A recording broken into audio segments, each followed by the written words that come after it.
Well, good afternoon and welcome. I'm Tiff Macklem. I have the great privilege of being the Dean of the Rotman School of Management. And welcome to this second in now weekly series of webinars. This new series, Managing Uncertainty, Adapting and Learning from the COVID-19 Crisis. Our goal in these series really is to bring to the Rotman community perspectives from academia, from scholars, as well as from practitioners on really practical elements to help us cope, manage, and lead through this crisis. As you can see, I'm working from home. I expect most of you are working from home. I hope you are at home to the extent possible. And I think what we've all experienced working from home is in some ways, we've been tremendously impressed with the ingenuity of all our colleagues to actually get an incredible amount accomplished while working from home. But whether you're a manager or somebody who's being managed, I think we've also found that there are some new challenges working in this remote environment. It's also an environment of a lot more stress and anxiety. Certainly what is going on around us is absolutely unprecedented. And whether you're delivering education or financial services or manufacturing or general merchandise, your business has been turned upside down, and you're trying to deal with a whole new set of priorities that you never imagined you'd be even thinking about. So today, to help us think through that and get some practical advice, we've got two fabulous speakers who I'm going to introduce in a second. Geoff Leonardelli, one of our own faculty members, and Rachel Meggitt, who is importantly a Rotman grad, but she is at RBC, and she is currently, like many of you, managing a remote team. So let me introduce Geoff, first of all. Geoff Leonardelli is Professor of Organizational Behavior and Human Resource Management at Rotman. His research targets how people can harness knowledge about themselves to enhance their leadership, team dynamics, and negotiation effectiveness. He's created a popular Rotman course, Leading Teams, and he leads courses in both our MBA and Executive MBA programs, as well as conducts change management and negotiation training in organizations across the country. Geoff is an expert in team dynamics and is going to speak to us about some of the scholarship and academic work that has been done on how to lead teams effectively in crisis. And as I mentioned, Geoff is joined by Rachel Meggitt. Rachel is graduated from our MBA program in 2010. She was actually a student of Geoff's. Rachel is currently Managing Director and Head Business Transformation Canada at RBC Capital Markets, where she leads a team that is really dealing with a whole new set of strategy questions, and the timelines are very tight. For those of you who've joined us by Zoom, we are going to take questions. The way this is going to work is Geoff's going to lead off. We're going to get some advice and practical tips from Rachel. I'm going to ask them each a few questions. I've got to manage a remote team too. And then I'm going to open it up for your questions. So for those of you who have questions, the Q&A button on your screen is where to go. And I will certainly take as many of those as I can at the end. So Geoff, with that, let me turn it over to you.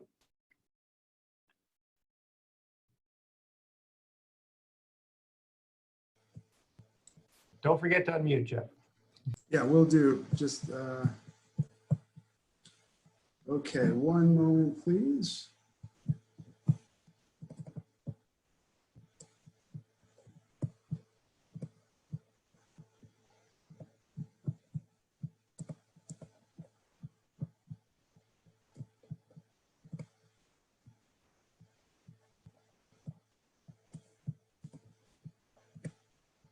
Okay, so Tiff, perhaps you can give me a thumbs up. You see the slides okay? Excellent. Group, while I wish it were under different circumstances, I am looking forward to engaging with you throughout today's webinar on leading a remote workforce, creating cohesion during a crisis. My purpose, and this is a unique circumstance for many of us. In fact, across the generations I've asked, it seems that even older generations of people have not yet experienced anything like this in their lifetime. So this is a fairly unique challenge for many, many people. What my objective will be in this particular part of the webinar is to, in my review of the literature on remote workforces, understanding the cohesion dynamics and crisis dynamics that could be at play in this particular context, it's to help reassure you, because I suspect you're doing a lot of online problem solving already. You might have identified some potential solutions along the way. So that is to help reassure you, offer a perspective and a chance to reflect on your own experiences and integrating them here today. Now, let's also acknowledge there have been a number of unintended consequences in terms of how it is we spend our time. In fact, right now in my house, I have this enormous bag of waffles. People went crazy making waffles this morning, but those are not the kinds of unintended consequences that I think we usually think of. In this particular context, what I am observing on a regular basis are things like the emotional experience of tackling this new environment. Uncertainty and anxiety might come up. Industry level forces, we hear in some particular segments, such as say restaurants, for example, 10% of them have already closed up their shops, more along the way. Our healthcare system is becoming a more central part of how it is that we do work. Businesses are changing their production lines to accommodate particular tools, things of that nature. While many of these can be challenges and difficulties that we are confronting as we adjust to this particular circumstance we're in with COVID-19, there does seem to be, along with those challenges, opportunities. And that, I think, is at least worth acknowledging in this context. What is it, in spite of the difficulties we are confronted with, that we can do, whether it be differently or what we can capitalize on if we were to confront the situation again, or we can capitalize on right now. What we see, and we're in also a new place than we have been ever before. Computing has been around. That turns out to be the environment that allows remote workforces to engage. Computing has been around since, quite a few decades. The 60s, before that, were known as more of an enterprise computing, where we see the tools offering organizations a chance to do things they couldn't do otherwise. Personal computing, network systems, we're now in a new frontier, that frontier being called ubiquitous computing. This idea that we are able to wear technology, incorporate it into our daily lives to give us more data information to work with. And that turns out to be in part of that opportunity, but also present to us new challenges for how is it we restructure the way we've been conceptualizing our workforce in this new context. I think for us to make sense of the circumstance you are in, what I would like to do for a minute or two is to propose to our audiences, our webinar audiences, a couple of questions for us to have some feedback to work with. So where I'd like for us to start is with the following polling question. Okay, now this question will, for those of you who are participating in the webinar, you will receive this question. That question is, compared to before, in this particular circuit, compared to before, my workforce moved online, I am now more productive, about the same, or less productive. These are the three options that you're being asked to choose from. So I'd like you to go ahead and choose a particular option, and we're going to collect those responses. For those of you watching on YouTube, I will be summarizing those responses so that you see the takeaway. You have about 30 seconds to complete that panel, that poll.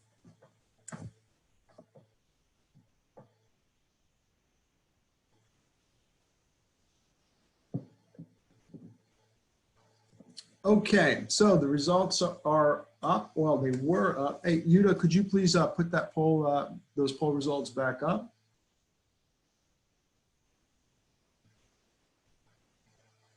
Okay, so just to give you a quick synopsis, we have 24% of the audience indicating less productive, about 50% is about the same, 25% are indicating more productive. Now, what's striking about this is 75% of you are indicating that your work is about the same or more productive. That is remarkable. Given the transition we are going through, it seems for the most part, many of you are experiencing either an uptick or the same level of productivity. So hold on to that. Now, what I'd like for us to do is go to the next poll question. That next poll question is here. Okay.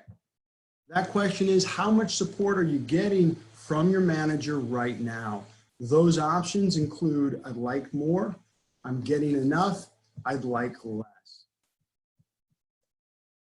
Go ahead and respond to that.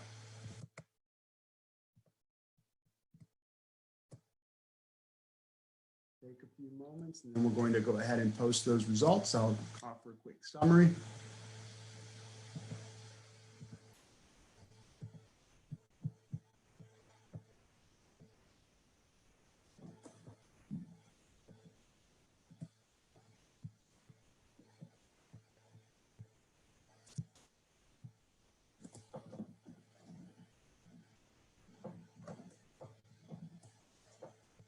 We're still collecting the responses. Just a moment.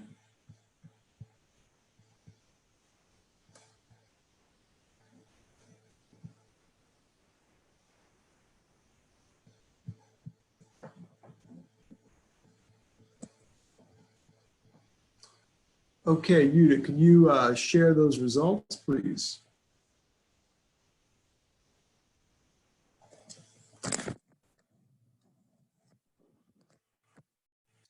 Okay, so we see that about 24% are saying they'd like more, 67% are saying I'm getting enough, and 4% are saying I like less, right? So let's hold on to that. What we're observing in these data so far is greater personal productivity, some degree of similar levels of management in terms of that managerial support, but some percentage, 24% in this case, would prefer more.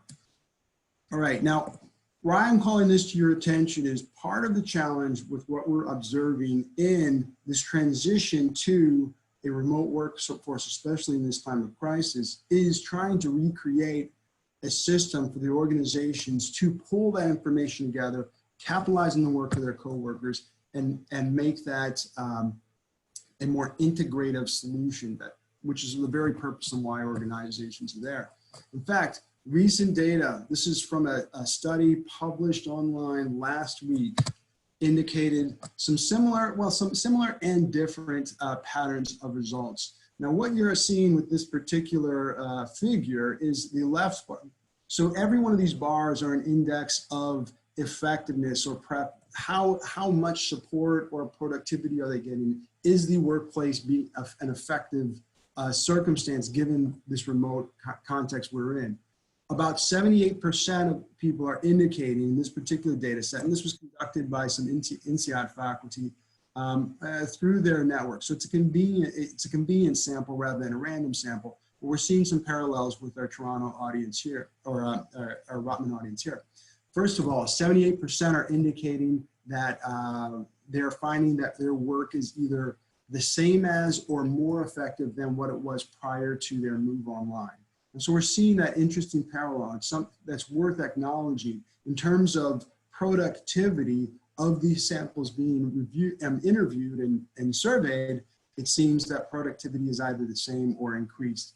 Organizational procedures trying to transition how it is the organization conducts business, for the most part, has also done reasonably well. 63% said that transition was happening, but we're seeing greater people are acknowledging that, you know, the organization can be more effective in this particular domain, but it's managerial support. We see where the greatest challenge might be. 50% are indicating their managers are offering the support they need right now. Another 50% are indicating they would like more. In this particular case, we're seeing a bit of a discrepancy between our webinar audience and what they observed in this particular data set, but certainly it points to some parallels that we're observing. One of the challenges we might wish to address is that. So what do we do? How do we tackle these kinds of issues? What does it mean for managers to step up and create that kind of supportive environment? Well, a couple things I think are worth our understanding. Leadership. What does leadership mean in a remote workforce? How do we engage and pull forth and create that circumstance where people voluntarily comply and work with us in the initiatives that people are trying to achieve? In addition, what we see are that there are some common challenges that we are coming across on a regular basis, and what you'll soon, I suspect our conversation with our fellow panelists, Rachel, as well as the Q&As, the questions that will be raised, will speak to some of these kinds of things. But the difficulty we might confront at work, the distractions at home, the greater need for us to figure out ways to create that kind of social support, and what we're willing to accept in a time of this nature. So these are the kinds of questions we're going to find ourselves asking. And certainly, I would say some of those challenges that we're confronting has to do with knowing our employees and what it is they're going through, right? And this is where it's oh so important for us to consider our coworkers' interests, what it is they're hoping to gain, what it is they're hoping to like. Sometimes we assume if they're not reaching out to us, it must be going well. Well, this tells us maybe it would be helpful to have more of that dialogue. In fact, those in positions of management, I think, will be best served by reaching out and contacting. And I've conducted a number of interviews over the last week and a half as we've been trying to make sense of what kinds of challenges people in this remote work environment are confronting. And one absolute challenge that I'm observing is this natural tendency to fill in the blanks with whatever you might believe, whether your perceived self-importance, if people aren't responding to you, you might be more likely to think about, well, I must not be that important for this kind of work. It could be the fact that we assume they're neglecting the job that they do. At one particular interview, raised to my attention the fact that she needed a particular kind of information from one of her coworkers, and there was no response for a week and a half, in spite of the fact that this information was needed and there was a deadline being reached. This particular person had to go around that coworker, identify other contacts in the organization to get that information, and recreate what she already knew her coworker had. Frustrating experience. Certainly that allows the temptation to go, this person's neglecting their work. This person is failing to carry through or respond to me in a timely manner. I might feel disrespected. One of the big challenges here, however, was we don't know what, in fact, that coworker is confronting. Turned out in this particular case, the person I was interviewing reached out, asked, engaged with them, understanding that this was a time of uncertainty, and found out that this person had a particularly difficult time at home, given that childcare responsibilities were falling solely on her shoulder. So these kinds of exchanges, under these assumptions that we fill in, might be more of a difficulty for ourselves than simply reaching out and talking with our counterparts. And that turns out to be an important part of it. Now, Tiff, I'm sensitive to our time and our timeline here. So I thought maybe that might be a natural place for us to stop. I can come back to this content later on as questions or comments require it. But I think maybe this would be good to at least get us started with our conversation. Does that sound good? That sounds very good. Okay. And so, Geoff, thank you for getting us started here, and I think you've given us some good things to think about. Rachel, I'm going to turn it over to you. I'd be very interested to hear. You are managing a remote team in an unprecedented situation. Perhaps you could tell us a little bit about. So, what did you hear from Geoff that resonates for you? Do you have any practical advice on how to actually do something about that? And are there some other areas, maybe even some questions you might have for Geoff in terms of things that you're finding are not going as well as you'd hoped, and we need, you could use some advice on it. I've actually been scribbling notes furiously as Geoff was speaking, so thank you for the opportunity, Tiff and Geoff. I think one of the most salient points, Geoff, in what you were saying actually was how you ended, in terms of when someone sends out an email or puts out a call and there's no response. In the absence of that information, we end up making up our own stories. And I think one of the challenges that I try to ward against with my team is making sure that they still feel relevant. So if they send out a message and they don't get a response, that's not an indication that they are worth less or that they don't actually have the same amount of value in this situation to the organization as they did prior. It's a function of the other person's availability, the other person's time. It's actually not a reflection of them personally. But I think what's so interesting is the situation that we're in collectively is such an emotional situation and such a turbulent one. It's hard not to make things personal because of the emotions involved and because of the anxiety that we're all feeling. So I think it creates a need to be a higher touch manager in a technological state, in that you're making sure that people do feel relevant, they do feel valued, and they understand the value they create isn't necessarily by their physical presence in the organization, it's the work that they do and their ability to drive things forward, regardless of whether that's from their home office or dining room table or actually on site. So that I think was really salient for me, your final point. And also the statistics that we saw in the group. I was really interested in terms of the amount of productivity that people felt that they are demonstrating and seeing, because I actually find that I'm concerned about the amount of work that my team is doing. I'm concerned that they're putting in so much extra time and so much extra effort because they have found time in their days now that they're not commuting. And I want to make sure that from a mental health perspective as well, they're not getting exhausted and they're not overextending themselves. So it's this really interesting balance, I think, that we're finding ourselves in, and wanting to demonstrate value, wanting to be productive, but also recognizing that there's these other areas of our life we also need to maintain and be healthy around. I did, though, have a question that I was wondering if I could throw out there, which is in terms of managing that productivity. Geoff, have you seen in any of the work how to reinforce the value that people provide while also making sure that they're taking breaks in their day and they're not necessarily feeling guilty about that, or they're not second guessing having to step away from their desk or their computer to get a coffee, make themselves lunch, at the risk of people assuming that they're not working as much or they're not as productive? Right. Yeah. No, I think that's a really good question to ask. I mean, work-life balance is a new kind of, we have to reconceptualize it in this kind of context. And that, I think, is one of the difficulties. And I do think what is interesting is some data that I've seen on it is this move to remote work seems to be, interestingly enough, associated with greater work-life balance.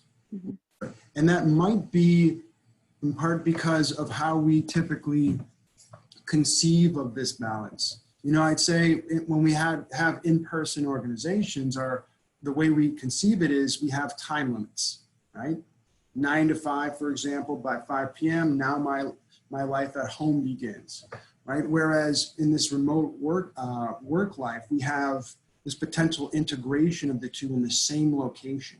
So it's this coupling of location with a kind of partitioning of our lives. Well, we don't have that, right? We don't have that in a remote workplace. But what we do have, interestingly enough, is this ability to perhaps segue more seamlessly between the two, right? I remember in one class I was conducting last week, I was able to get the dishes done, clean the entire kitchen, and then come right back to it on a 10-minute break. So there are, admittedly, that's not what I would consider, an enjoyable, hey, let me take some time to recuperate for myself. But it does get at this idea. There are ways to reduce our own kind of burden in our lives.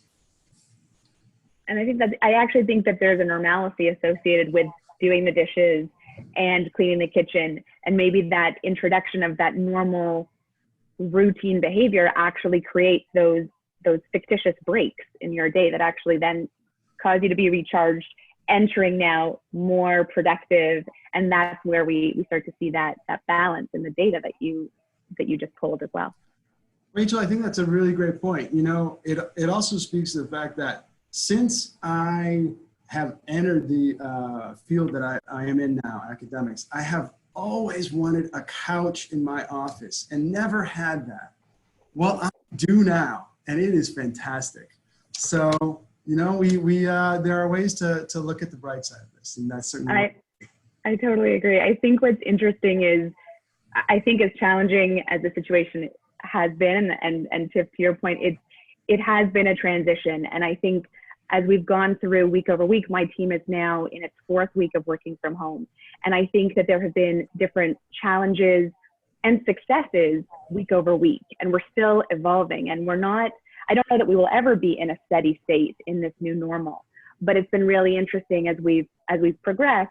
In our 1st week, connectivity, we wanted to make sure that everyone's connected, whether it be as a team or just through the network, because we were now testing so many different people being connected virtually at once. And we were trying different things, and I was constantly asking for feedback, because I think that's important, because what I think might work to help connect our team may land on someone very differently and may be disruptive or not value add. So there was a constant feedback loop, but it was also as much about trying to reinforce some of our same behaviors in the office as out of it. So having our weekly stand-up meetings on Monday morning, my team kicks off a weekly our week every Monday at 9 a.m. We have a stand-up, we get together, making sure that we were still staying true to that in this environment. Weekly one-on-ones with my team are a staple when we're in the office. They are more so now, but making sure that it's keeping to that routine of that normal behavior that we typically had, but understanding that it now has to translate into something different, and then augmenting it. So we've also been, I think relatively successful. My team seems to enjoy it. We've started using more chat forums. So we have, through WebEx, which is our communications tool for conference calls, we have something called WebEx Teams, which has allowed us to have communication chats. So similar to other messaging apps. And we have threads. So we have our business transformation thread where we talk about lessons that we've learned from running virtual steering committees, because it's hard when you don't have visual cues. How do you make sure people are engaged? So wanting to leverage that off of one another, those learnings. But when you're in the office, you don't just talk about work. We talk about life. We talk about family. We talk about adventure. We talk about so many different things. So we've also simulated that in some of these communication channels. And we have a thread on TV suggestions and what's a good Netflix show to binge this weekend, or what has somebody watched that's worth talking about or worth avoiding, equally important. We have a member of the team who is a fitness enthusiast. So he said, whoever wants, me to help keep them accountable in their physical fitness while we're in the situation, I'm here for you. I will coach you. I will be there. I will be your motivation. So we have that as a thread as well. Because I think it's important to not lose sight of the fact that, yes, we're working from home, but our culture of community is driven by so much more than just our work. Yeah, I think that's a great insight. I got to jump in here. I'm getting all sorts of great questions from the audience, and maybe just a few kind of almost rapid fire ones. I think one of the questions that is coming in is, is there an optimal amount of video meetings versus phone meetings versus chat meetings? As our hair all gets longer, should we be reverting to the phone? Any advice? I don't know if there's any scholarship on this, and Rachel, it'll be interesting, from your perspective, how have you adjusted over the weeks, and what is working better for what purposes? I'll start with you, Geoff. Sure, absolutely. So, right, little does anyone know, but I'm actually sporting a mullet right now, professional, but no, I mean, these are our realities these days. But in terms of video, I think the video conferencing versus these other options, I think is a pretty important distinction to make. Part of the challenges that I've observed managers confronting this case are questions of trust. How do you build trust with your employees? How do you create that kind of cohesive environment? The second is, how do you help empower your employees and coworkers to get the work done? And this is where I think a reliance on a single form of technology is not ideal, but rather to choose tech to meet the needs that you're seeking to meet. Video conferencing, hugely helpful in two ways. One is to build that sense of trust and cooperation because you have multiple channels of information. You're not only getting the messaging behind what they're saying, but you're also getting the visual cues, the audio, the vocal cues that help to converge on a common story as to what is being communicated. The other benefit of video conferencing is that it helps to build common ground. Oh, so important. As you're chatting with your coworkers about the crisis that your organization is, that society is in, it's helped to have some common perspective of how we're in this together and we're getting through it. But the other side is that the work that you do often necessitates some common understanding of it. So video conferencing for team meetings at the very beginning of that team process, quite helpful. But then turning to other ways to help free them to get that work done, file repositories, text messaging, Slack, other kind of forms are available as well, can be quite useful for the day-to-day in and out of that kind of conversation. That's the short version of it. We can talk. I've got a slide in case you want to go in deeper in that, but I'll leave it to that. Rachel? Rachel, what's working? So it's interesting. So because of bandwidth issues, video wasn't available to us as an option right off the bat. We wanted to make sure that everyone was connected. And so we actually stayed away from video to start. And as there was more security around the bandwidth issues, I actually asked my team the question, should we start to go, like, how do you feel about using video? And collectively, the decision was to stay as we are and to not necessarily use video.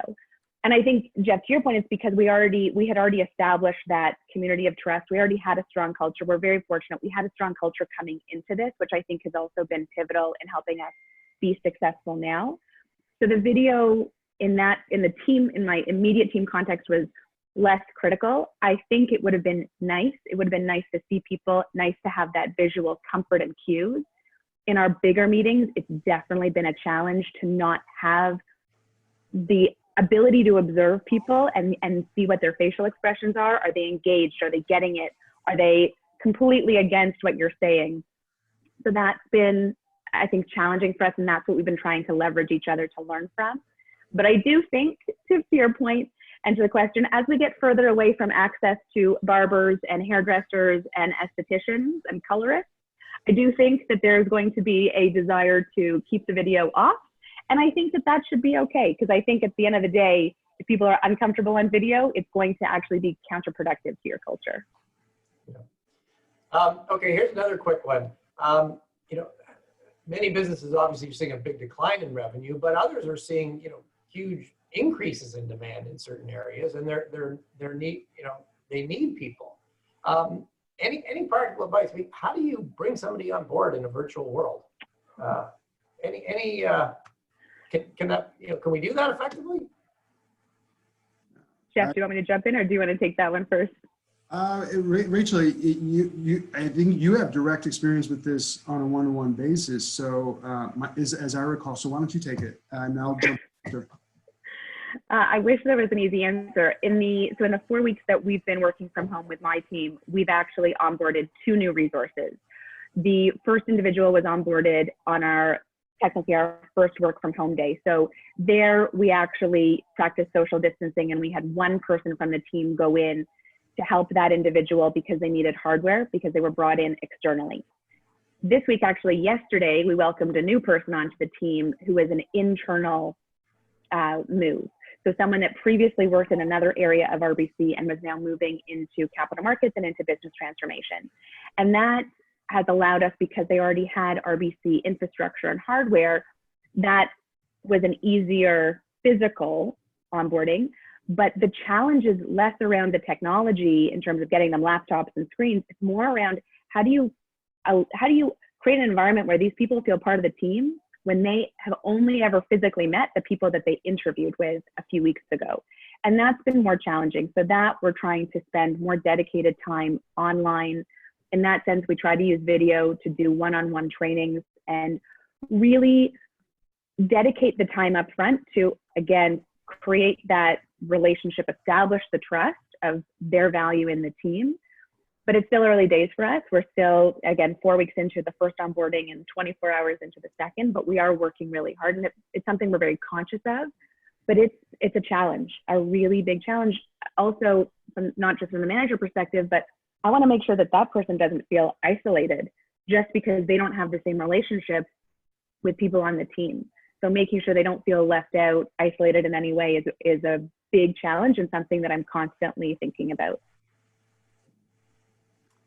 Geoff, anything to add? Sure, absolutely. I think those are really great insights. And what Rachel is doing, I think, is really speaking to anticipating those needs of employees, especially newcomers.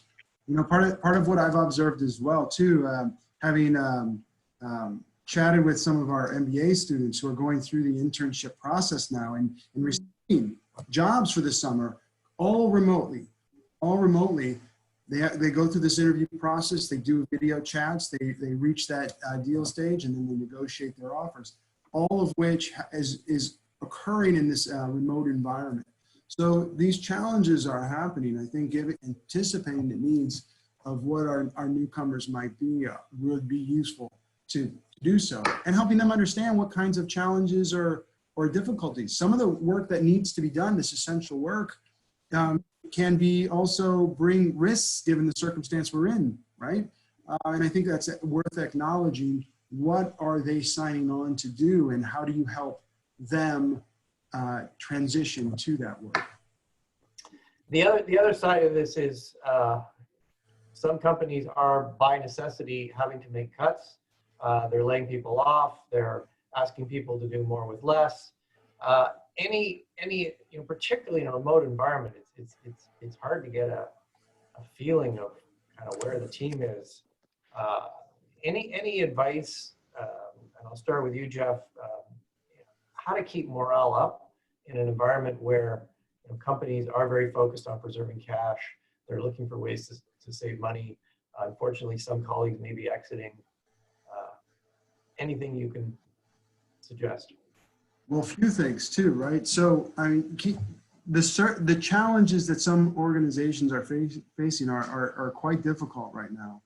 And so trying to help the workforce understand, your employees, your coworkers understand what is required and where we need to go, I think is in part helpful.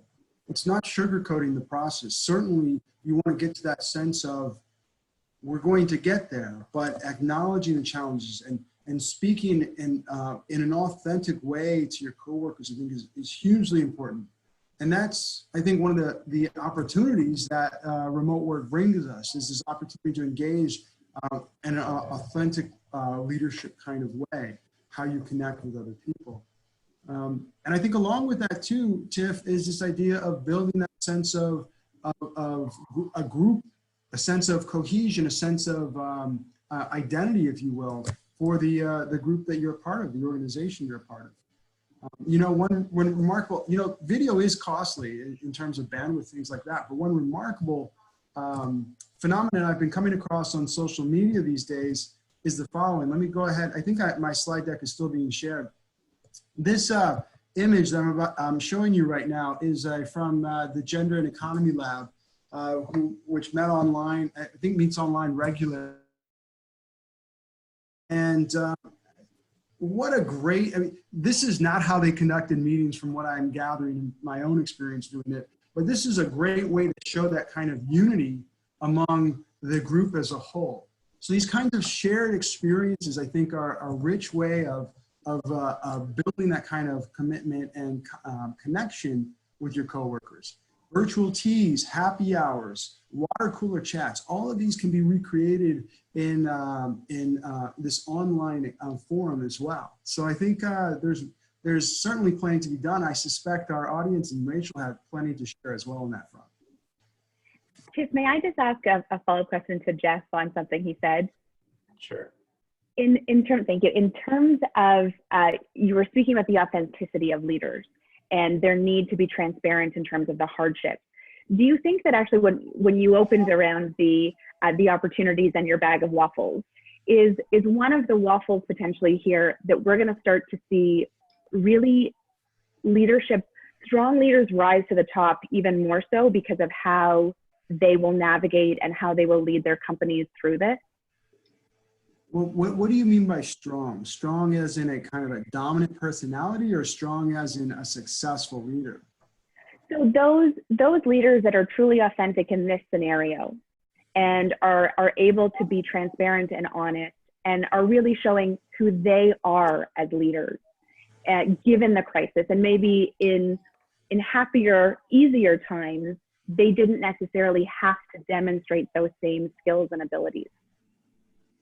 Right. So it's part of you, what you were saying cut out there, but if I were to summarize, correct me if I'm wrong, it's this idea of, do you think under this circumstance that authenticity, that authentic leadership, and there is a difference we make between authenticity and authentic leadership. Mm-hmm. Authentic leadership will help to create a better environment and carry that leader further in terms of bringing their group along. Exactly, yes. Yeah. Well, I think that absolutely is what I would expect. There can be exceptions to the rule, and that hasn't been tested in the literature from what I've observed. But because of this remote circumstance we're in, and dominant personalities are sometimes the antithesis of this authentic notion of leadership, this transparency, bringing people together. Because dominance, I think, works best in a controlled setting where you can control the work of others, that's going to be more likely to occur in an in-person environment. What I think is interesting about what you're asking is that I think there can be more done with an authentic leadership model in this world we're in now, because you don't have that nearly the control you might have in an in-person environment. Thank you. I think one of the other sets of questions we're getting is that, and I think you saw this a little bit in your polling, is that we've all got a lot to do, and there's more time being spent in meetings, in video conferences, and I think management is really making an effort to get people involved. And but at a certain point, between managing our own productivity, our family responsibilities, that can become a stressor too. And I think, Rachel, be interested in your perspective. We're now, sort of about to enter week 4 of this. How do you see this evolving? Do you see some changes so we can become more efficient in our communication? And so we have more time to get our own personal work done. Any suggestions there? And then I'll come back to you, Geoff. I think ultimately that's where we will end up. What I'm actually finding right now is the informal conversations, people stopping by your desk for a 2-minute chat because they have an outstanding question that just needs to get resolved. That has now turned into a formal 30-minute conversation. So I find that right now the pendulum has swung in the other direction from informal, quick, more agile conversations and that flexibility to there isn't a moment in my schedule to breathe because everything right now is a formal conversation. And I think we will find our equilibrium somewhere, but right now, to your point on communication, I think right now at least my experience has been, we're erring so much on that formal side that it's actually eating up more time. And I think that might not be a bad thing because it's another opportunity to connect. You don't necessarily need the half hour. You can talk about other things and just check in with the individual. But I think we will, as we progress more into our new normal, I would hope that communication does become more succinct to free up some of that time that's otherwise been absorbed in those more formal conversations for things that you would have otherwise dealt with quite quickly in an in-person environment. And Geoff, as I go to you, I think one sort of extension of that question that we're getting is, you know, in an office setting, there are at least some kind of implicit rules of engagement. And I think one question, you know, I'm getting is, you know, I'm a manager. You know, should I be creating some rules of engagement, or would that come across as kind of too heavy-handed? And should I just sort of let it evolve more spontaneously? Any you know, any advice on, you know, how do we become more effective, and is there scope for some guidance on engagement? Well, right. Well, Tiff, I think that's a great question. And I think and what we're hearing from Rachel as well really speaks to the importance of what kind of communication do managers need to engage in to make the workforce more effective, productive, collaborative, right? Those are the kinds of elements that I'm hearing implicit in the comments. A couple of things. Absolutely, managers take the bull by the horns and grab onto this. This is an important opportunity for influence in a couple of ways. One, it's absolutely essential when in this online environment to have some kind of rules of understanding how to communicate. Since we've gone into remote work over these last 3 weeks, I have used at least three different technologies for different meetings: Zoom, Microsoft Teams, an online teaching platform called VV Collaborate. Everyone operates in different ways. As people are onboarded into this, they might not necessarily have expectations on how to communicate as a group in this environment.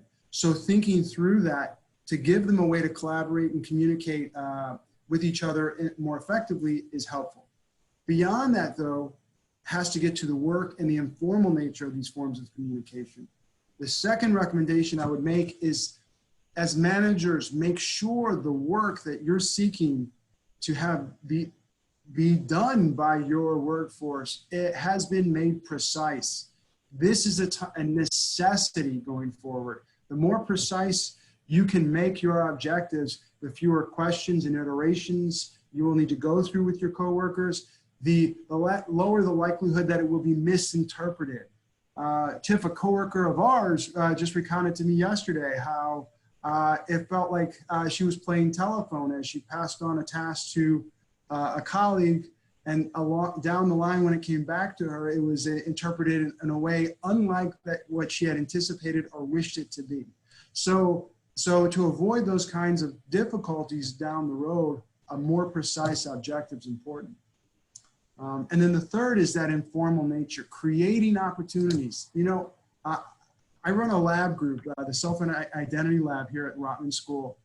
I think the best thing I did, even though we're not nearly as engaged in terms of our research activities right now, best thing I did was hold a research meeting and go around and ask every one of my lab members, what is this new normal for them? What is their life like now? What are they doing differently? To open up and share their life experiences in that group setting, I think was perhaps stress relieving and certainly a way to connect with everyone. I want to go now to the issue of inclusion, equality. You know, you could, on one dimension, you could see, well, it's kind of a great equalizer. Anybody can get sick. Anybody can, you know, have an issue in their family. This doesn't have anything to do with gender, race, income. In some sense, it's a great equalizer. On the other hand, we do know that, you know, in periods of stress, some communities can be left behind. When people are stressful, sometimes they revert to their bad habits. Maybe I'll start with you, Geoff. You know, anything in the literature on you know, in times of stress, how do we make sure that we don't lapse into our own biases, that we are inclusive? And then Rachel, be very interested in your perspective in the workplace and what you're seeing and what you're doing about it. Yeah, sure, absolutely. You know, I think that this has been, you know, Tiff, this has been a challenge that academics have been addressing for many, many years. And it's continuing to be addressed in this way because it's a difficult topic to address. And I think there are serious risks as we move more remotely to creating inequalities, perhaps by accident. In some recent research I've observed, for example, a couple things. One, 2016, Gallup conducted a poll, found that 43% of those surveyed engaged in some degree of remote work, but a large percentage didn't. And I can call your attention to that because that turned out to be, right now, a big difference in research just published last week, a big difference into the success by which people are transitioning into this remote environment. Who tend to have greater opportunities for remote work? People that are in what you might consider more knowledge-based professions versus, say, more manufacturing-based work, or like the blue and white collar difference we might make here. So what we're getting into is class differences, greater experience with remote work, greater likelihood to have class differences, and more success in the transition. That's one issue. And what we're also observing is people with higher levels of seniority tend to transition to this remote environment more successfully than those lower in the hierarchy. And I think we can often lose sight of that. I'll just stop there. Yeah. I think there's two, I view this in two ways. From the immediate situation in terms of inclusivity, making sure that there's an awareness that everyone's situation and how they're navigating this is different. So my team, we run the gamut of age groups. So we have individuals who are, you would typically refer to them as millennials. We have individuals who have been in the workforce for 20, 30 years. And their home life is different, and making sure that how they're navigating this situation is important to me. So making sure that the individual who is in their early 20s, this is, working is relatively new, let alone being thrust into this situation. Maybe they live in a small condo downtown and they're in a very confined space, making sure that they don't feel completely isolated, but they still feel part of the team. As much as the person who's juggling, I refer to my two children as my new business associates, and making sure that, the people that are now all of a sudden having to be homeschool teachers as well as full-time employees, as everything else in their lives, that they also still feel included. So I think that's where the emotional, like the EQ of managers needs to play in, and making sure that there's that sensitivity. I do think though, from a diversity and inclusion perspective, I'm really optimistic about what this work from home culture change represents in terms of really shedding the preconceived notions that there is no job that you have to physically be on site to do. I mean, that's a very gross generalization, but I think in a lot of industries, historically, that's been a reason that people have opted out of particular jobs in order to have the personal and professional lives that they seek. They've opted out because they haven't felt that they've been able to make that commitment to being in at 6:30 every morning and not being home before 8 p.m. And now we know that we've been able to distill that rumor, because now I think that shift has occurred, and hopefully that's one of the shifts of our work-life culture or working from home culture that changes on the back of this. So I'm actually really excited and optimistic about that change from a diversity perspective. Well, I'm glad there's some optimism, and I do think that we all as managers need to think about this and think about the opportunity that it presents. I want to close with on a little more forward-looking topic. So, the pandemic, public health experts have this right. It takes 6 to 8 weeks to flatten the curve. We're about 2, maybe 3 weeks in. So we're probably 3 or 4 weeks. Hopefully by the end of April, we'll flatten the curve. Hopefully sometime in May, some of us at least will be going back to work. But everything we're told is it's not going to be a snap back to normal. We're not just going to all go back to work and go shopping and come back to school like we did. I mean, this this virus is going to be with us till we get a vaccine.